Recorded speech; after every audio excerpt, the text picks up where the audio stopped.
By what name are you known? There are some who call me Tim.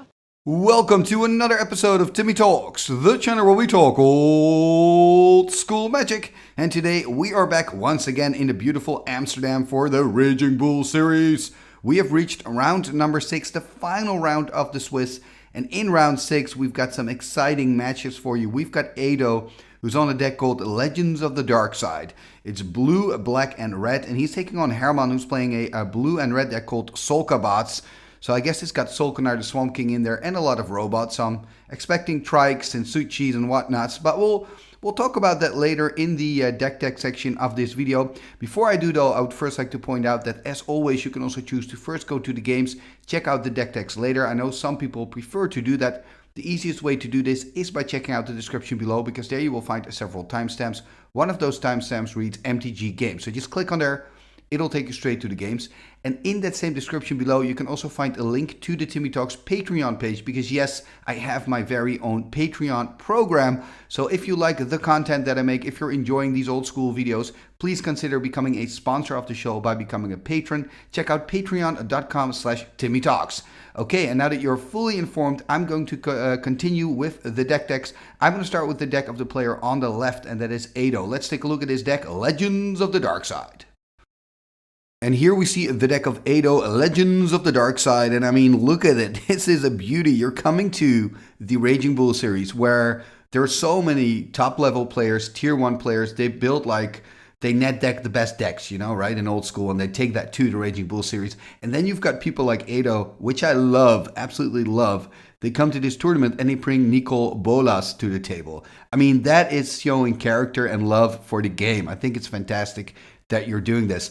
When we're looking at this deck, there is actually a game plan as well. It's not just I want to play the cool legends. Of course, it's fully powered. We also see, the Hypnotic Spectre, so we see some just really strong cards overall. But when you go into this deck, it's basically a discard deck, right? Because he's playing with 3 Gwendolyn de Gorgie. Am I pronouncing it right? I hope so.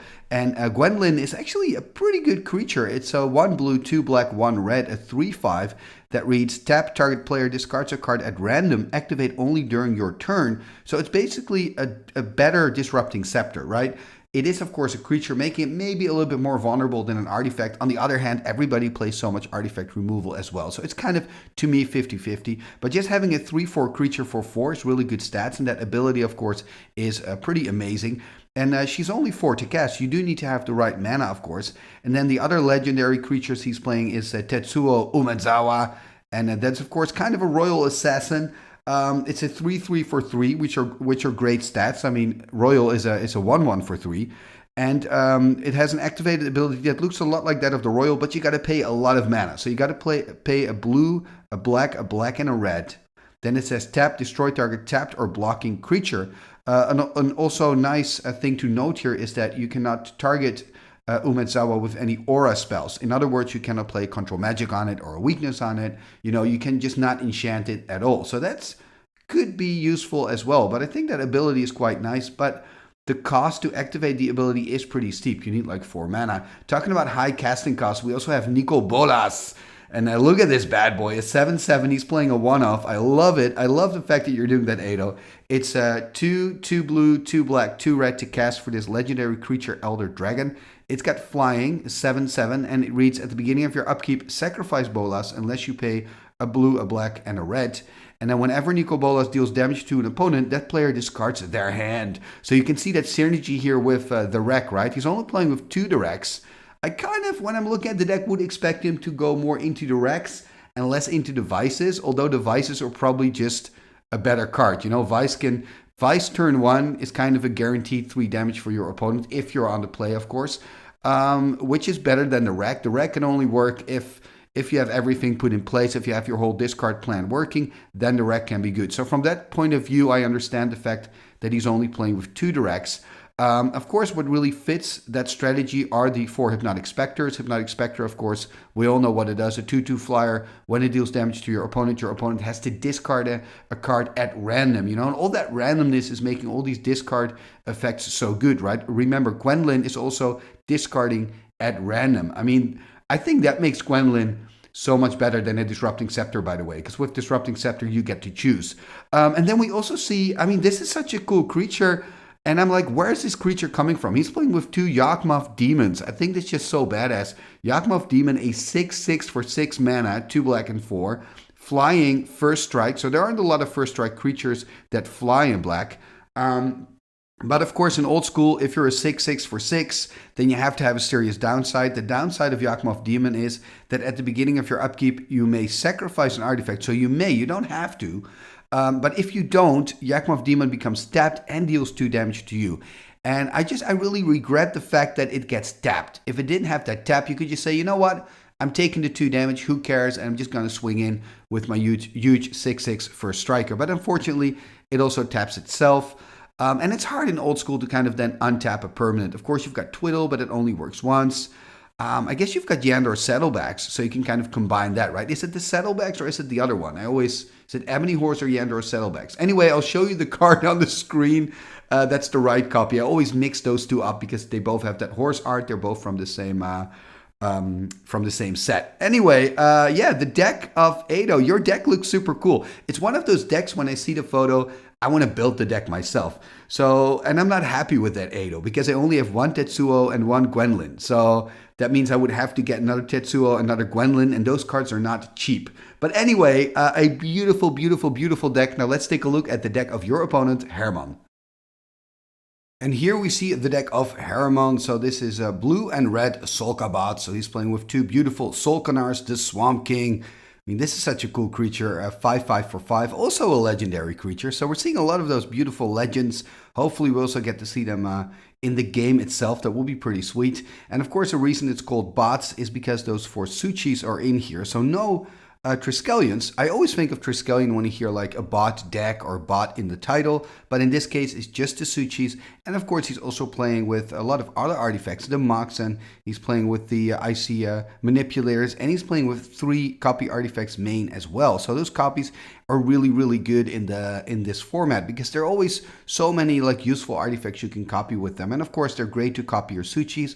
Remember, in the Swedish old school there's no mana burn, so if the Suchi gets, for example, shattered or disenchanted, then if you cannot use those 4 mana, you don't take the damage. So that makes the Suchi a lot better to play with in the Swedish format. And then besides those cards, it's pretty much a blue-red kind of counterburn feel, right? We see the full playset of Surrender Befriets.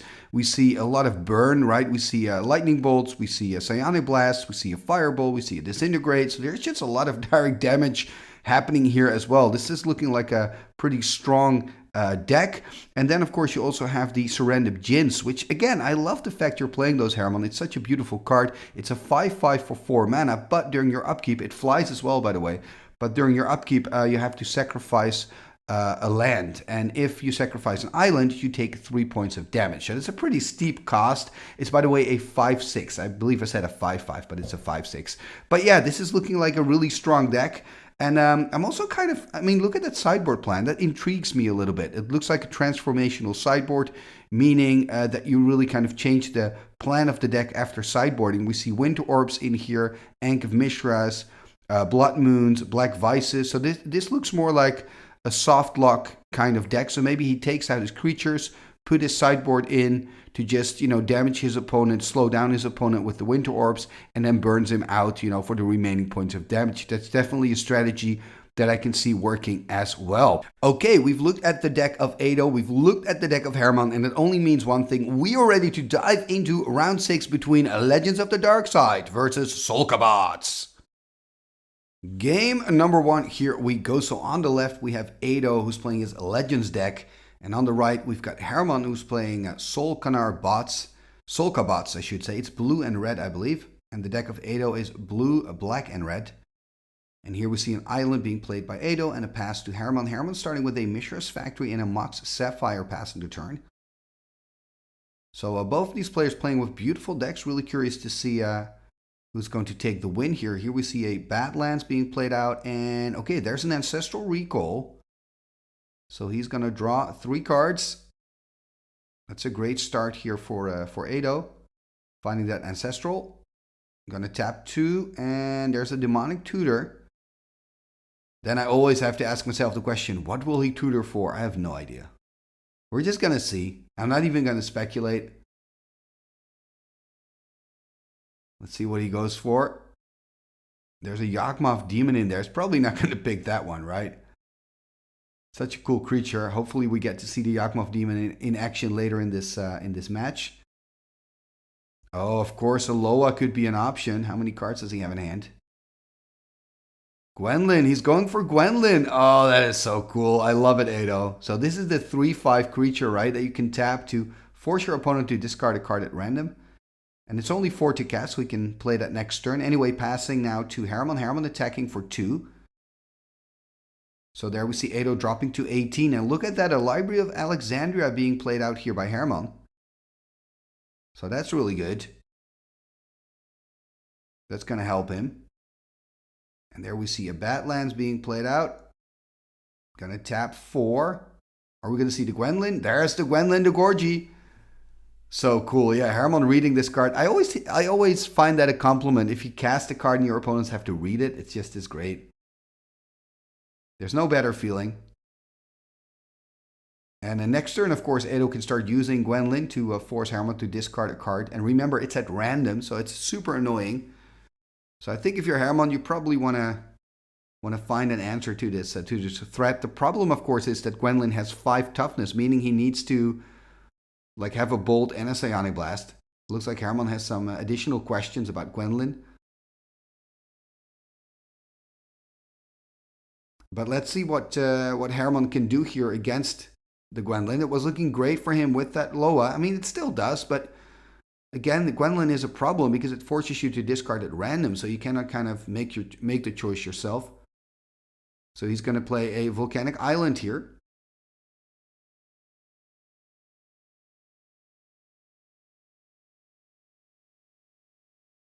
Has some Moxen in hand as well. Let's see how many cards. 7 cards in hand at the moment. So maybe he wants to keep it a 7, because then if he's forced to discard a card, he can still use the Loa next turn, because then he draws into card number 7 after the draw.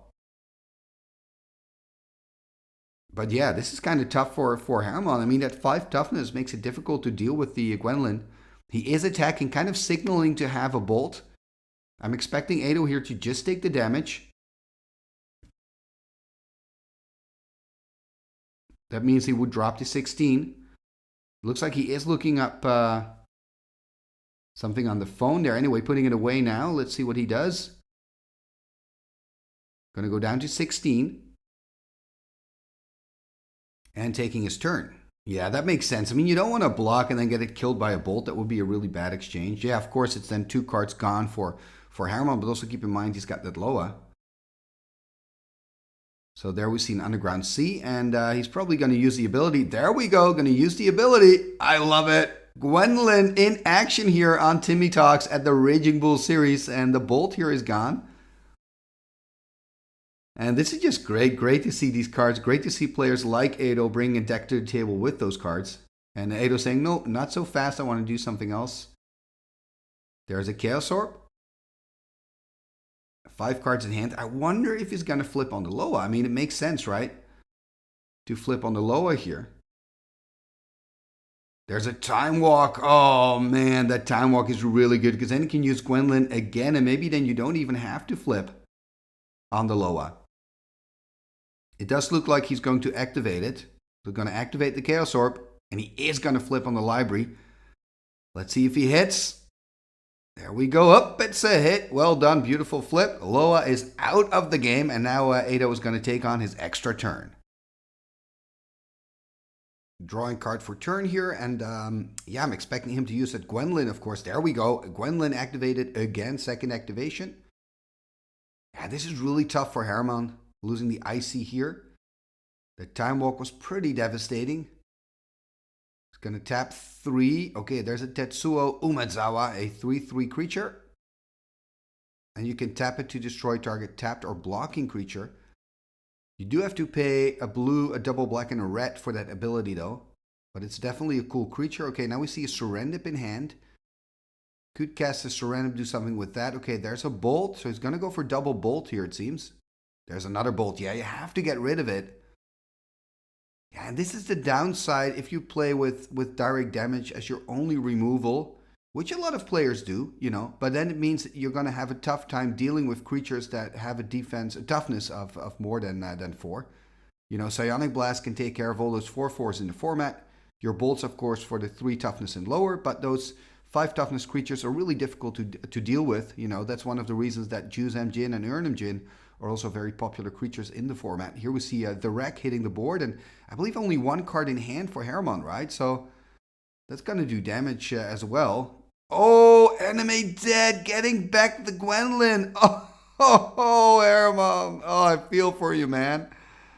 I'm conflicted here because I love the play. I love to see Gwendolyn doing work, but I also feel kind of bad for Herman here. It's really tough. And he's now taking 2 damage from the Wreck as well. Going to drop to 17.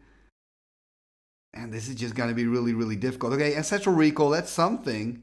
You know, that's hopefully gonna give him something. But I mean, he needs again like a bolt and double bolt or a bolt and a Psionic Blast to kill the Gwendolyn. So remember, enemy dead gives -1/-0, so the toughness is still 5. It's now just a 2/5 instead of a 3/5. So it's again really, really difficult to kill. He's going to tap 3. Oh, he's going to go. He's going to kill the Tetsuo. Yeah, he's got to do something. He's got to go to 15. Oh, man. Then he's going to swing in for 3. So going to put Ado here on 13. And he's going to pass the turn back. 3 cards left here for Ado, by the way, in hand. He's got 2 City of Brasses and a Black Lotus. So that hand is actually pretty bad. So can use Gwendolyn here, of course, to force Herman to discard a card at random. But then he opens himself up to an attack of 5 with the Mishra's Factory. There we see the Black Lotus. So 2 City of Brasses in hand, that is very bad for Ado here. So despite the fact that he's doing a great job getting rid of the hand of Herman, he's having a tough time staying alive, you could say. He's on 13, and if he uses Gwendolyn, the next turn he's going to take 5, going to drop to 8. So yeah, it's going to be really tough here for Ado. So he's really in the tank here, trying to decide, okay, what to do. And he is going to use Gwendolyn. I mean, you got to use her, right? Gonna take care of an island. Yeah, that's not great. And it's hard to see the cards in hand here for Herman, by the way. Gonna take a damage. Should also take a damage from the Wreck, by the way, exactly. So then go to 13. He's got a Mox and 2 lands in hand. So both players kind of have nothing going on in hand. And I'm a little bit surprised here that Herman is not also attacking exactly with the Factory. And now Ado is on 8, getting into trouble. And of course, Herman wants to empty. Well, why does he want to empty his hand, by the way? That makes no sense. You're playing against a Wreck. I would have kept those cards in hand. Anyway, there's an Hypnotic Spectre. That's not too bad. You know, that Hippie can at least be a chump for 1 turn. Now remember, Ado's on 8. And the question for Ado is again, do you want to use your Gwendolyn to force Herman to discard that last card? And again, I think I would have just kept the cards in hand if I were Herman, because there were a Mox and a land, and now you're going to lose another land. I mean, who cares?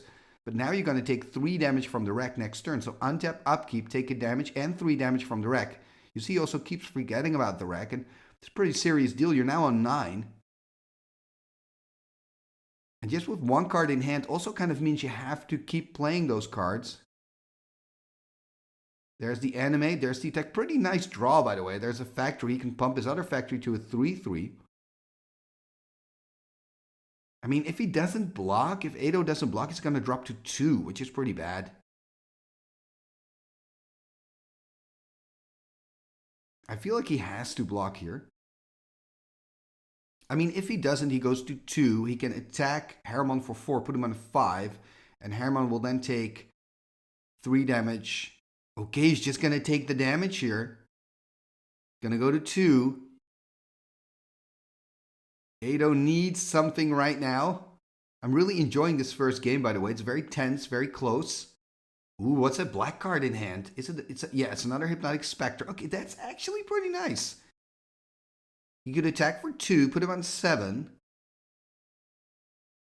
No, he shouldn't. He should just keep his creatures on blocking duty because he's just done 2, right? If he attacks with the Hippie, then Herman can attack for 3 and with 3 creatures and kill him next turn. Now, do remember, Herman has no cards in hand, meaning he takes 3 damage from the wreck and a damage from the surrender. Gonna go to 5. Exactly, so I'm gonna go to 8, then take 3, gonna go to 5. This is really tense.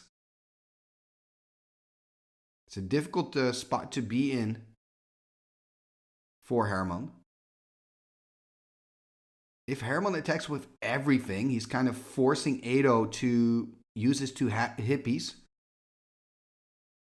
to block the Serendip and to block a factory, trade a factory. He's going to lose the other factory to the Gwendolyn.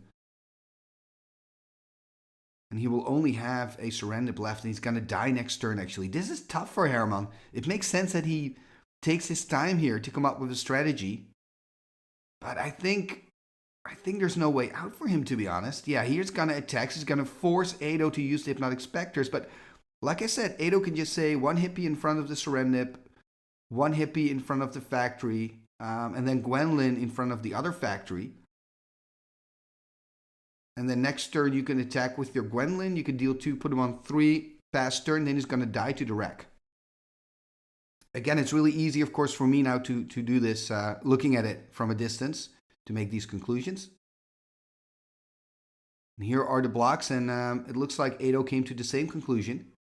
Didn't really have any other choice, by the way. Every other choice would mean he would die, so it's not really a choice. Oh, there's a bolt as well. Wow. That bolt makes it even easier, but he is going to, okay, force him to discard a card. I didn't see that he still had a card in hand. I didn't know. And there's the bolt. That's it. That's game. Yeah, I didn't see that 1 card. So that 1 card kind of meant that Ado didn't need this bolt to win game number 1, but it is a victory here.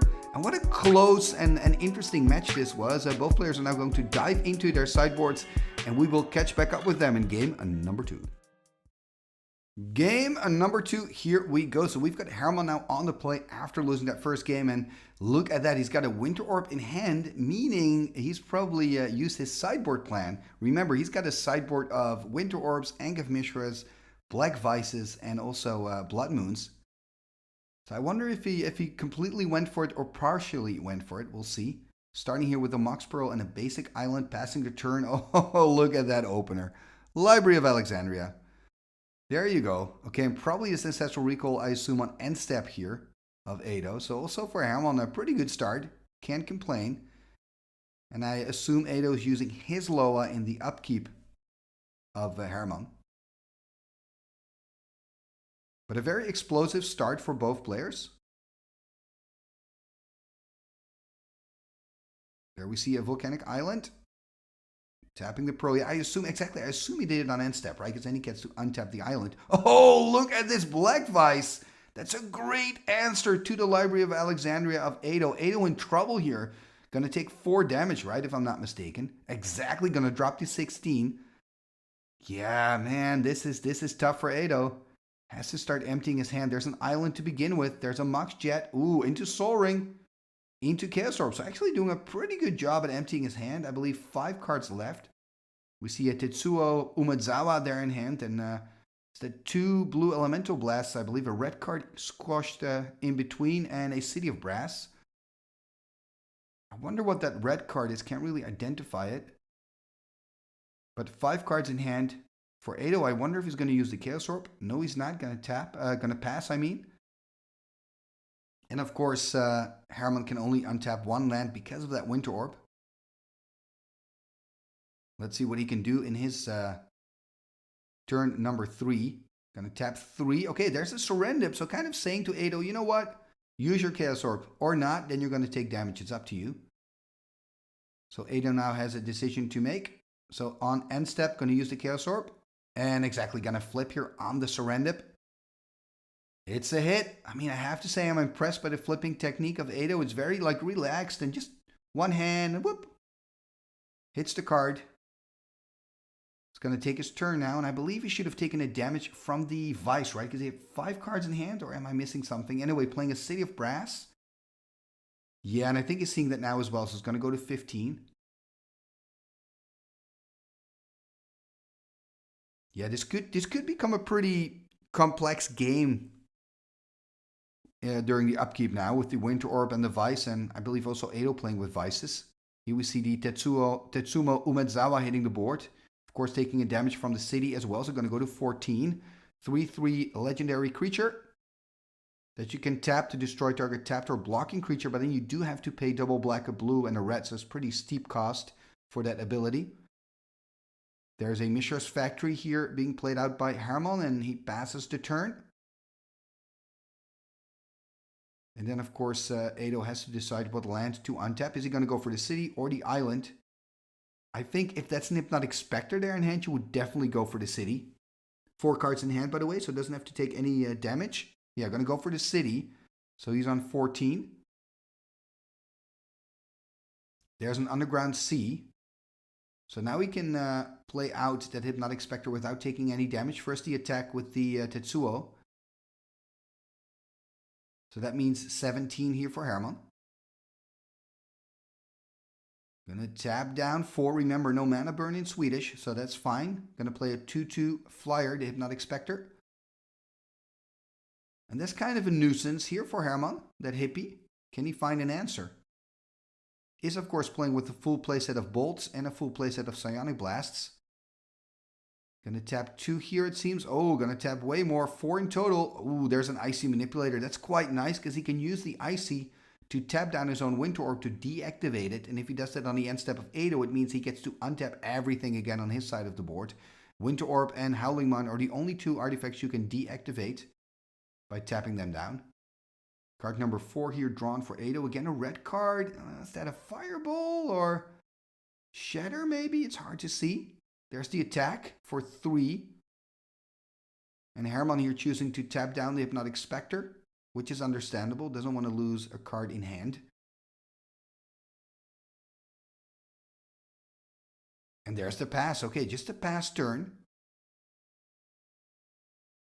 And now, of course, Herman has to make difficult choices. Can only untap 1 land. Can, of course, untap the Mox Pearl. Thank you, Edo. So the players helping each other a little bit here. Remember, this is, of course, round 6 after a whole day of playing cards. Talking about that, next week we have a top 8 match. We're slowly going to work our way towards the finals here. And I mean, this tournament was great, by the way. I had a lot of fun. I played in this tournament myself. It was awesome. And so many beautiful decks, but also so many insanely strong decks and very, very good players as well. 72 players in total, I believe. And Herman here being one of them in the tank at the moment against Edo. 1 game down, needs to win this to stay in it. And I think, by the way, that both of these players are not fighting for a top 8 spot. But they have really cool decks, so of course we want to show that to you on the channel. And Herman here playing his basic island, passing the turn. And it looks like Edo wants to do something on end step. Going to use his city. Going to tap the jet. Oh, it's Shatter. And playing a Shatter on the Vice. That's a little bit puzzling to me why he would play it on the Vice. But knowing Edo, he probably has a plan. But could that red card be a wheel? Question mark. Anyway, it's going to draw a card for turn first. Not taking any damage from the Vice. Well, the Vice is gone anyway. Okay, there's another Tetsumo. Is that card a wheel there in between the 2 blue Elemental Blasts? I mean, I think it is, because then the Shatter makes sense. If not, the Shatter makes no sense. Yeah, there we go. Wheel of Fortune. And the nice thing is he's got blue Elemental Blast to protect the wheel in case Herman maybe has a blue Elemental Blast or another way to counter this spell. Yep, that's it. Both players are going to discard their hands and going to draw 7 new cards. Yeah, this is very exciting stuff. Very cool sleeves, by the way, Herman. I've seen them before at another tournament. Very cool. So 7 cards for Edo. Edo gonna... Oh, there's a Vice for Edo. Oh. Gonna make it tough for Herman here. And this is now an interesting moment for Herman as well, because When Ado is going to go into combat, Herman can decide, am I going to tap down the Hypnotic Spectre, or am I just going to discard a land, take 2 extra points of damage, but then I can tap down my Winter Orb and untap all my lands, right, with a full grip of cards. So I wonder what he's going to decide. But let's first see if Ado can play anything else out before he goes into combat. And I think he's putting his hand down, right? So now he's going to go into combat, I assume.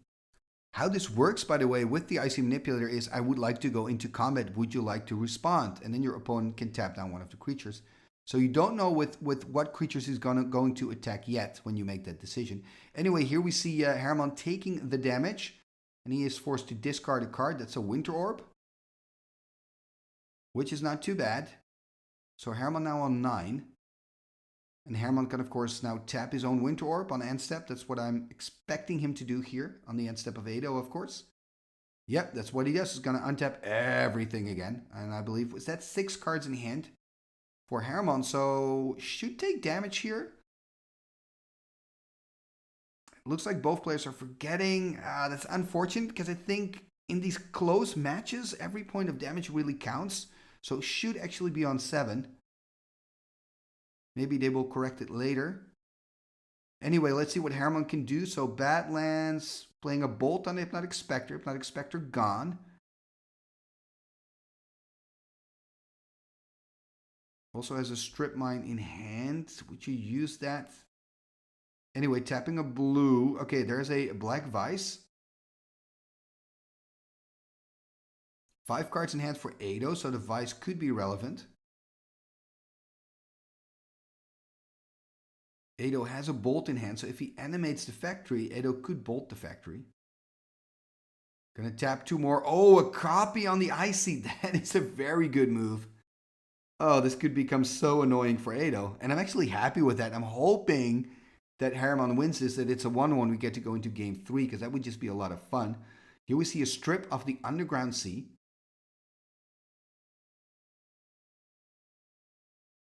And does he want to use that mana? So he's going to keep a mana floating. And is he going to attack here with the Mishra's Factory? And Ado doesn't have any red anymore, by the way. So he does have a Bolt, but cannot play it out. I mean, look at the mana base. Doesn't have red to his disposal, which is bit frustrating for Ado here. Would have been really nice to fire off that Bolt in hand. Good news for Herman at least. Gonna put Ado on 10, Herman on 9. 2 cards in hand here for Herman. That looks like it's a City of Brass and another card I can't identify, but looked like a land card to me, so maybe just 2 lands in hand. I'm gonna pass the turn here to Ado, so now Ado gets to take a damage, unless of course he wants to do something before that. Before the Vice triggers. I also wonder if Herman wants to do something during the upkeep, right? He could tap down a land. Tap down the City of Brass to deal a point of damage.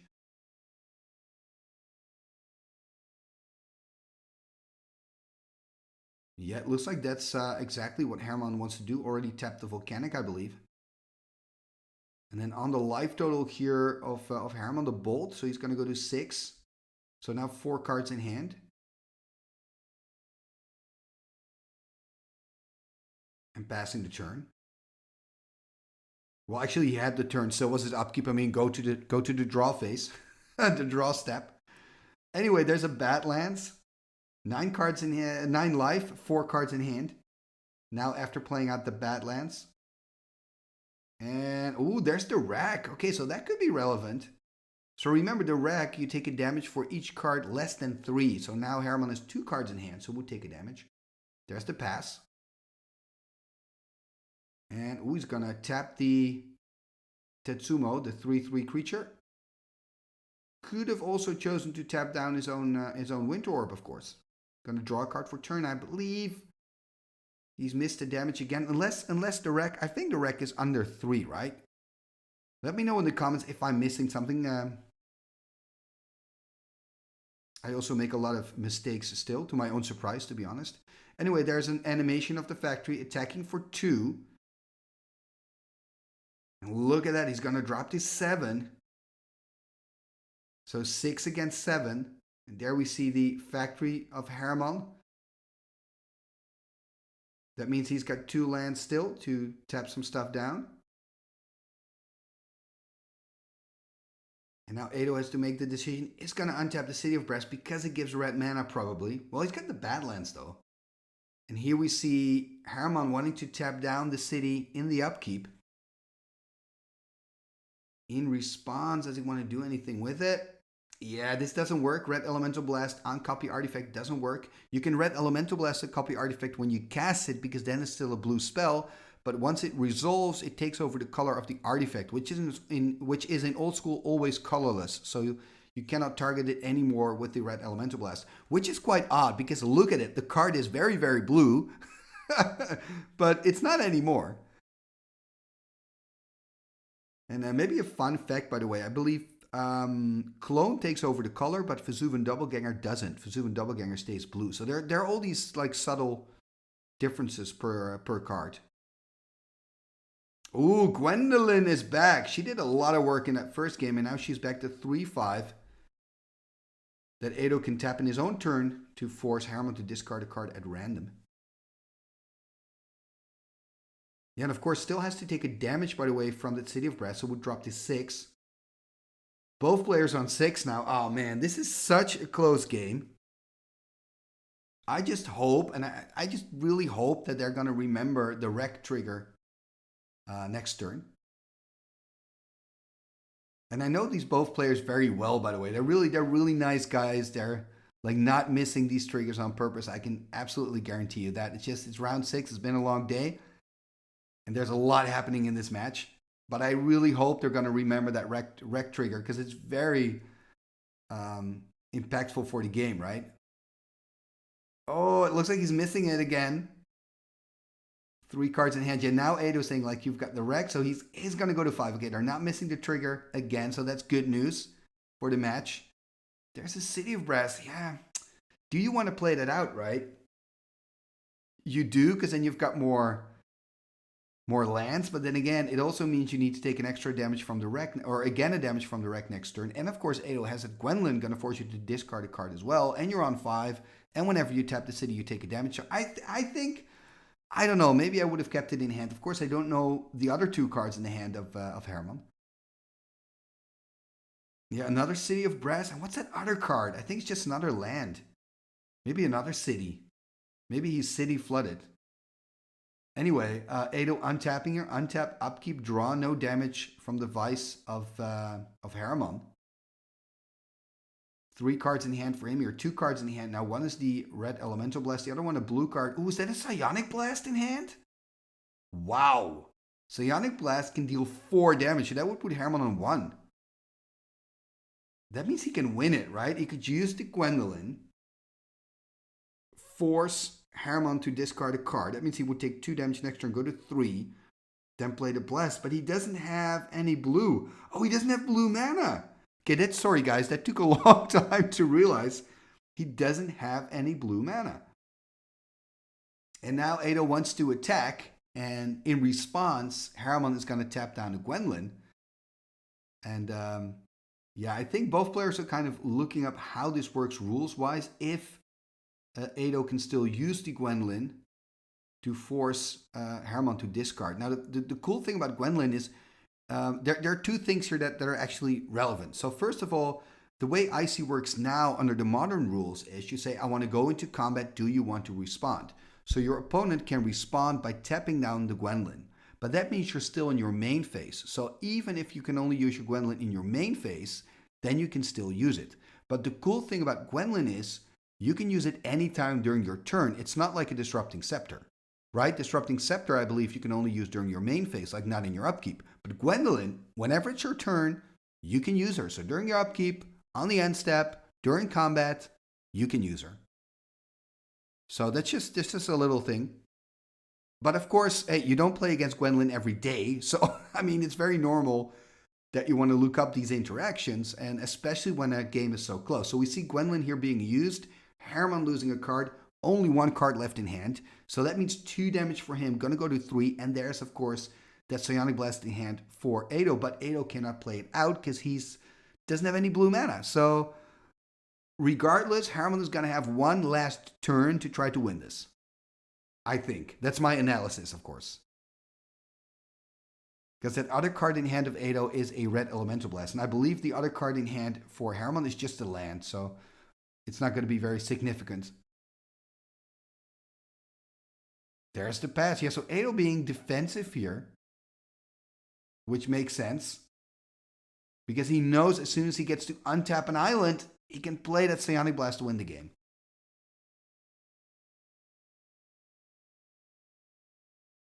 And here we see, okay, he's going to tap the Wind Orb, meaning he gets to untap everything. Which is quite nice here for Herman, of course. Going to draw a card for turn. Needs to take the damage, though. Hopefully Edo remembers and Herman remembers, because it's pretty impactful. You need to take the damage. Yeah, exactly. Good. Gonna go to 3. Means pretty important that you take the damage from these cards.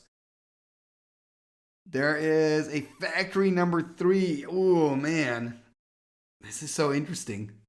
And remember, of course, you know, if you're Herman, you don't know that Edo has a blast in hand. Right? So you're thinking, should I play out this land? Because I go to 1 card. He's got the Gwendolyn, can force me to discard, meaning I take 3 damage next turn and die. So you probably should keep that card in hand here. So it's a good thing that Herman took it back. I think that's a good decision. And now the question is, do you want to attack with your factory, potentially offering a trade for the Tetsumo? That is the question, right, for Herman right now. Because he could just attack with 1 factory, use the other factory to pump it, and then just make the exchange. Another line would be just to do nothing and pass the turn. You could also tap down the 3/3 creature and attack with your 2 factories, but then you're going to lose. So I don't think that's a good line to follow. Because you would put Edo on 2 and then he can kill you on the crackback. But it's really tough here for Herman. And I'm just kind of still hoping that maybe Herman gets to pull out a win here, you know, make it 1-1, because I would love to see a game 3 between these 2 decks.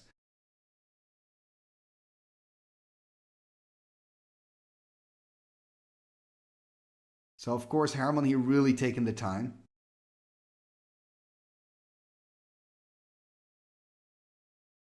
And I mean, what I like about this match, and that's the cool thing about a transformational sideboard, is that then that second game can just be completely different. And I just think that's just really cool. So Herman here really in the tank, and I can so understand it, because this is an important turn.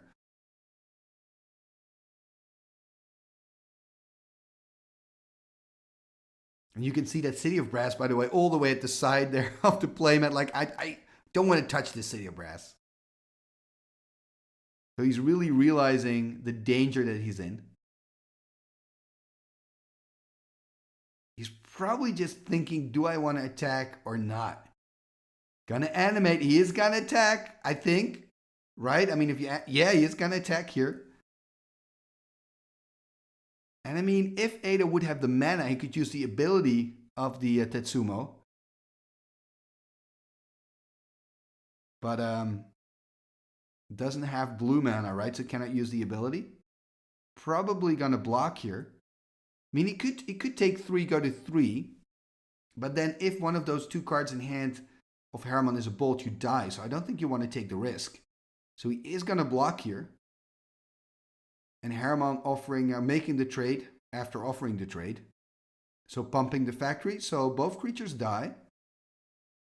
And I'm kind of expecting Edo to just take the game here. Because he's going to untap his blue source. And even if then it's going to untap the sea. Even if Herman's going to tap it down in response, he can play the Psionic Blast because it's an instant. Oh, there's a Time Twister, right? Is that a Time Twister? That is so cool. Probably not going to play it, but I hope he does. What's he going to tap down? He's going to tap down the Badlands, which makes sense because you're on 3. So you want to take care of the red source. Yeah, and that is a Time Twister, by the way. That is so funny. But I don't expect him to play it out. Well, I mean, he is taking his time. Maybe he's thinking about it. It would be cool. So once they go into combat first, so Herman is going to tap down the Gwendolyn. Still going to lose a card, though. He's going to lose the City of Brass. Yeah, so Herman just really land flooded a little bit. Yep, there's the Psionic Blast. I think this is it. Right, yep, this is it. So game, set, and match, as they say in tennis. So this game is going to go to Ado. Well done, Ado, with your beautiful deck. Your Legends of the Dark Side. And I really loved this match also because we got to see Gwendolyn doing so much. I mean, this is a really good card, and maybe this card deserves to see more play. The fact, of course, is that not a lot of people have Gwendolyn, and she's pretty pricey as well. But I mean, it's a lovely creature. It's a good creature. So yeah, let's play Gwendolyn more. Let's make that agreement together. Next week, by the way, I am back with another match from the Raging Bull series, then the quarterfinals, and that's between Ola and Mari. And here you can see the decks. Beautiful decks, and two decks that have performed very, very well at this event. Making it into the quarterfinals is not easy at the Raging Bull series, where you have the best old school Magic players of the world competing for a ring, because you can actually win a ring. I'll show you a picture. It's a pretty cool ring. It's pretty like badass ring. That's really cool. If you win this event and you come back, you get to wear it the whole day. I mean, Koen Haak is the champion, defending champion, and he's been wearing the ring the entire day. It's pretty cool. Anyway, I digress a little, but these are the two games, the two decks, I mean, that will play against each other next week. Now, before you go, please take a moment to like, comment, and share on this video. All these things are free and really help the channel move forward. And talking about moving forward, you can also become a patron of the show. You can do that by visiting patreon.com/TimmyTalks. And when you become a patron of the show, you get access to the Timmy Talks Discord. And if you support me for $2 and more, your name will also be added into the end scroll at the end of every single video. What end scroll? This end scroll. What shall we do with the drunken sailor? What shall we do with the drunken sailor? What shall we do with the drunken sailor? Early in the morning, way hey, and up she rises. Way hey, and up she rises. Way hey, and up she rises. Early in the morning, putting in the longboat until he's sober. Putting in the longboat until he's sober. Putting in the longboat until he's sober. Early in the morning, way hey, and up she rises. Way hey, and up she rises. Rises early in the morning. Pull out the plug and wet him all over. Pull out the plug and wet him all over. Pull out the plug and wet him all over. Early in the morning. Way hey up she rises. Way hey up she rises. Way hey up she rises early in the morning. What shall we do with the drunken sailor? What shall we do with the drunken sailor? Put him in the scouts to the husband's son. He'll put him in the scouts to the husband's son. He'll put him in the scouts to the husband's son. He'll early in the morning. Way hey up she rises. Way hey up she rises. Way hey up she rises early in the morning. Icketus ficketus somber kazee.